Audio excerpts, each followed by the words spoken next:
भारत में आदिकाल की विलुप्त हो रही ऋषि परंपरा का पुनरुत्थान की गाथा वेद वाणी से प्रारंभ करने की चेष्टा की गई है।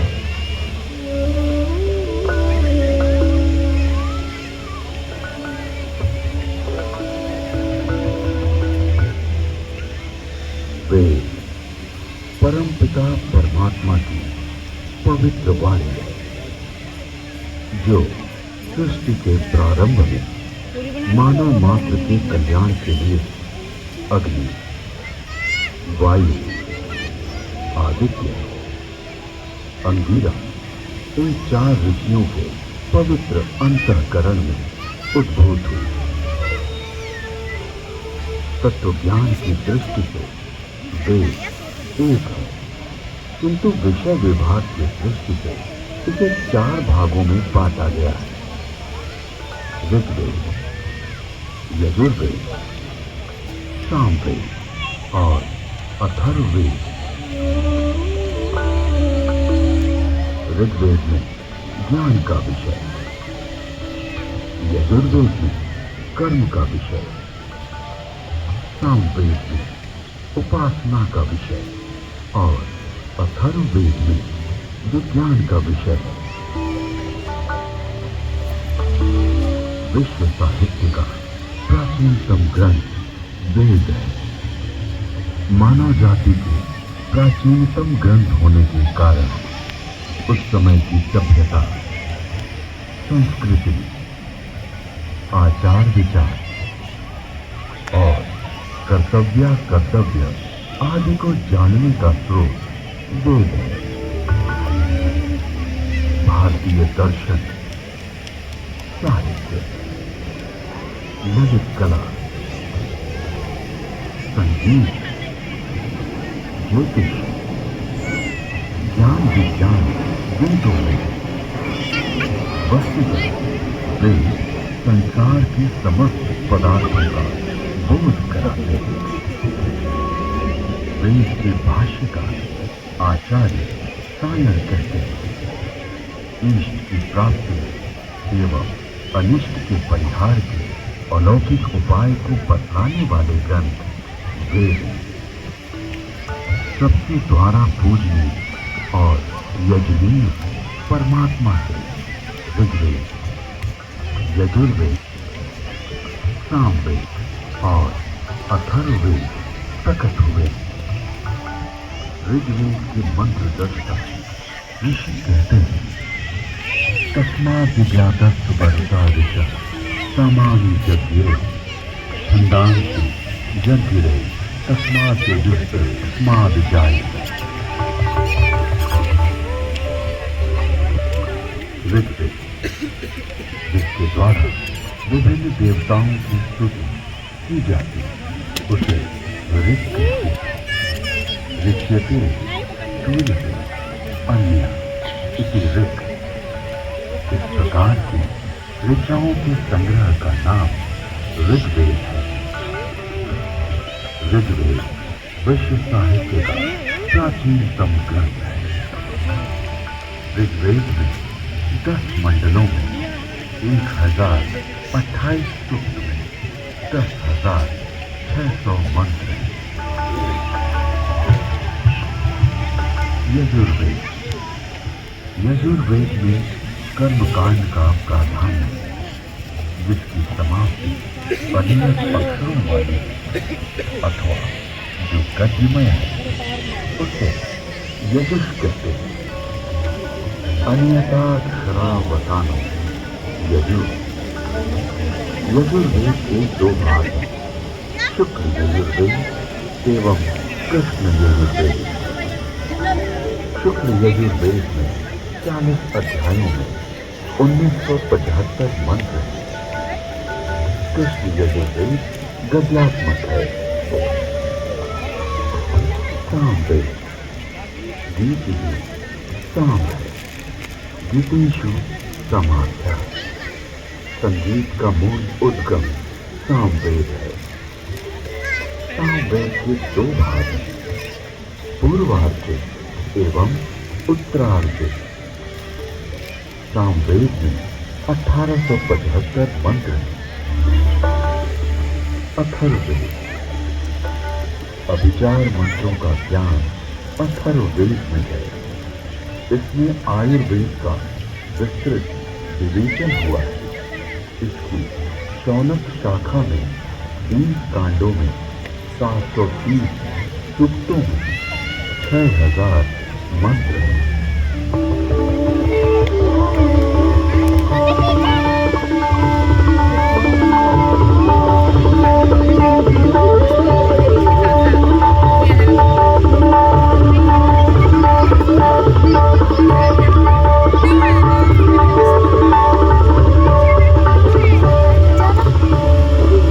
प्राचीन काल में वेद श्रुति परंपरा से अक्षुण्ण रहे।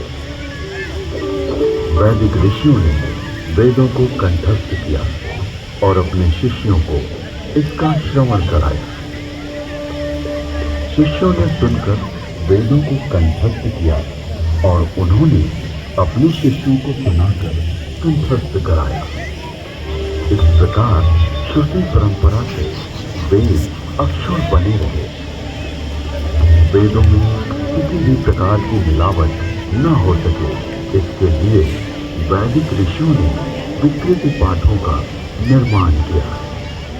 वेदों में मंत्र दृष्टा ऋषियों का उल्लेख है, जिन्होंने मंत्रों का साक्षात्कार किया। इस परंपरा में सप्त ऋषियों का विशेष महत्व बतलाया गया है। सप्त ऋषियों का वैशिष्ट्य उपनिषद एवं पुराणों में मिलता है। ये 7 ऋषि हैं: वशिष्ठ, विश्वामित्र, जमदग्नि, भारद्वाज, अत्रि, गौतम, अगस्त्य। वेदों में अनेक ऋषिकाओं का भी उल्लेख है।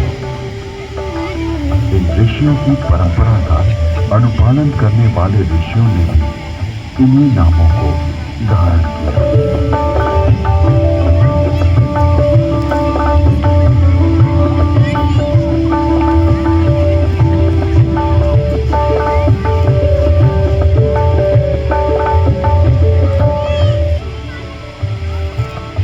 आज विश्व में जिन आविष्कारों का श्रेय पाश्चात्य जगत द्वारा लिया गया है, उसे हमारे प्राचीन ऋषियों द्वारा तथ्य सहित हजारों वर्ष पूर्व प्रमाण सहित वेदों में उल्लिखित किया गया है।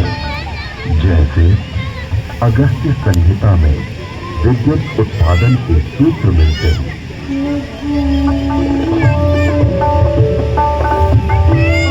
एक मिट्टी का पात्र लें, उसमें ताम्र पट्टिका कॉपर शीट डालें तथा शुद्ध ग्रीवा कॉपर सल्फेट डालें। फिर बीच में गीले काष्ठ पांसु वेट सॉल्वेंट लगाएं। ऊपर 12 मर्क्यूरी तथा 10 लौष्ट जिंक डालें। फिर तारों को मिलाएंगे तो उससे मित्रा वरुण शक्ति इलेक्ट्रिसिटी का उदय होगा। अगस्त्य संहिता में विद्युत का उपयोग इलेक्ट्रोप्लेटिंग के लिए करने का भी विवरण मिलता है।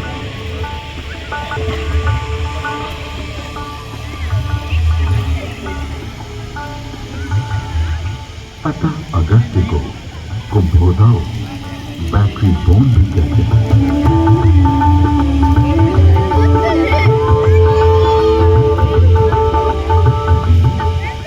तो कुंभो उपरोक्त प्रकार से बनी तथा श्रृंखला में जोड़े गए 100 सेलों की शक्ति का पानी पर प्रयोग करेंगे तो पानी अपने रूप को बदलकर प्राणवायु, ऑक्सीजन तथा उदान वायु हाइड्रोजन में परिवर्तित हो जाएगा।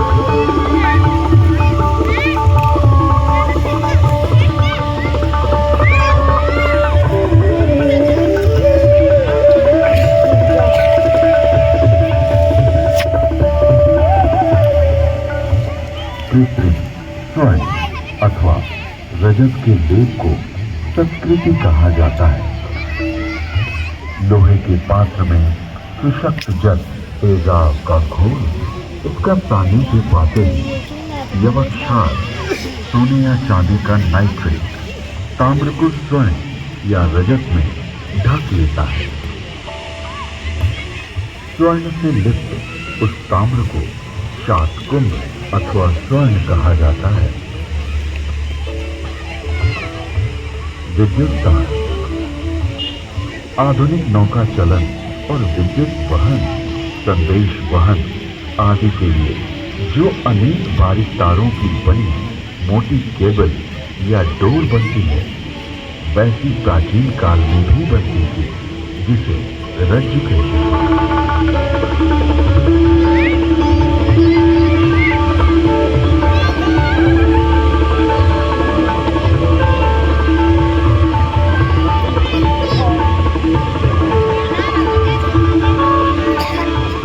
9 तारों का सूत्र बनता है। 9 सूत्रों का एक गुण, 9 गुणों का एक पाश, 9 पाशों से एक रश्मि और 9, 8, 7 या 6 रज्जु रश्मि मिलाकर एक रज्जु बनती है। आकाश में उड़ने वाले गर्म गुब्बारे। इसके अलावा अगस्त्य मुनि ने गुब्बारों को आकाश में उड़ाने और विमान को संचालित करने की तकनीक का भी उल्लेख किया।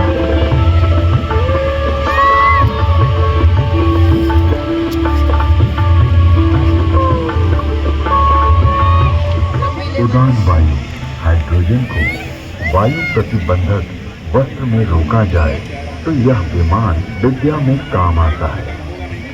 यानी वस्त्र में हाइड्रोजन पक्का बांध दिया जाए तो उसमें आकाश में उड़ा जा सकता है।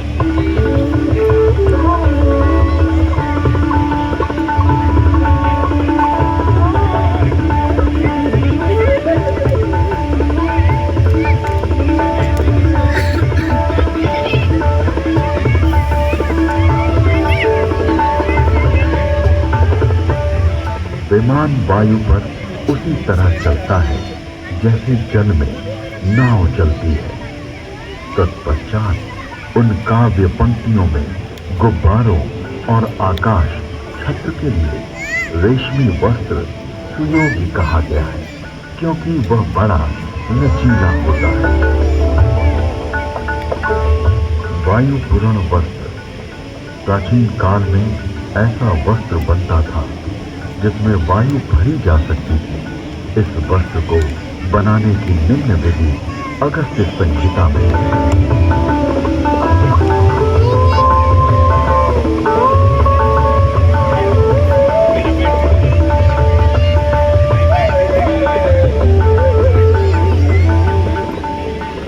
पृथ्वी का सूर्य की परिक्रमा करने का वर्णन ऋग्वेद, यजुर्वेद और अथर्ववेद के मंत्रों में मिलता है।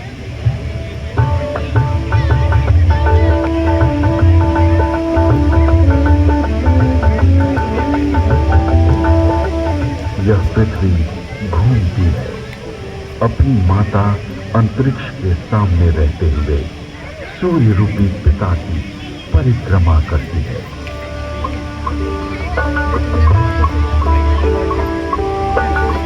पृथ्वी शक, सूर्य, कृष्ण की प्रदक्षिणा करती है। ऋग्वेद में जल की उत्पत्ति यानी H2O का उल्लेख है।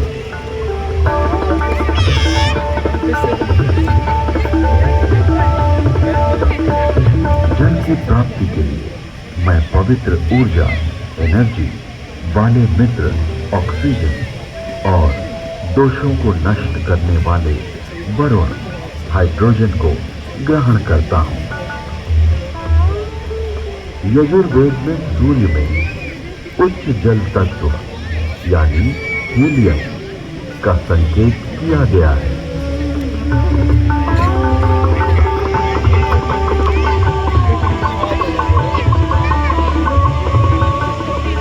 उच्च शक्ति से युक्त हाइड्रोजन, जो कि हीलियम के रूप में है, सूर्य में है। सूर्य के चारों ओर गैसों के समूह का उल्लेख ऋग्वेद में है।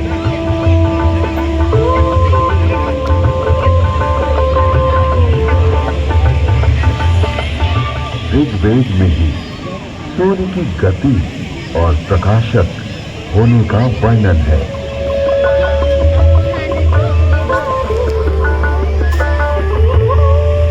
हे सूर्य, तू ऐसे वेग से, जो कि मनुष्य के ज्ञान से बाहर है, सबको दिखाई देता हुआ सदा चलता रहता है।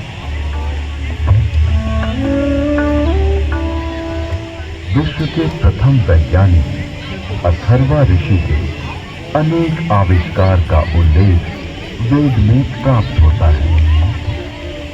एक, वृक्ष आदि से अग्नि, ऊर्जा। अथर्वा ऋषि ने मंथन, घर्षण, फ्रिक्शन से ऊर्जा उत्पन्न की।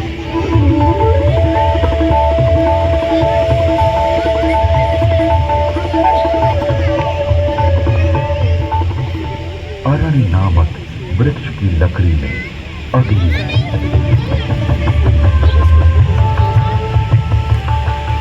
दो पत्थरों की रगड़ से भी अग्नि उत्पन्न होती है।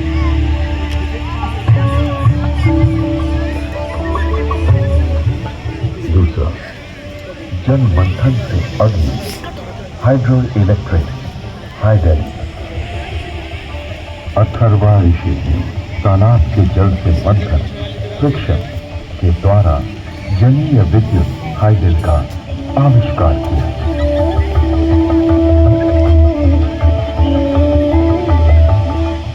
तीसरा, भूगर्भीय अग्नि, पुरुषीय अग्नि, oil and natural gas.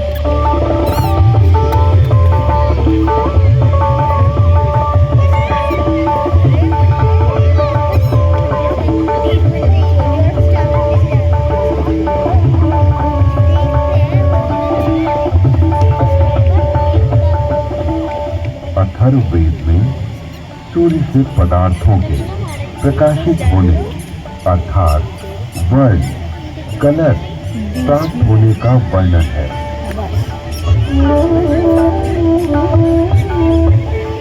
Rigveda में सौर ऊर्जा का स्पष्ट उल्लेख प्राप्त होता है। इसके आविष्कारक वशिष्ठ एवं भारद्वाज बतलाए गए हैं।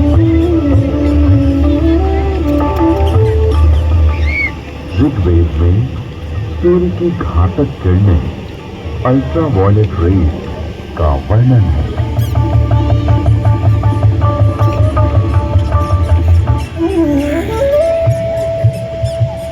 ऋग्वेद और अथर्ववेद में ओजोन परत यानी ओजोन लेयर का वर्णन है।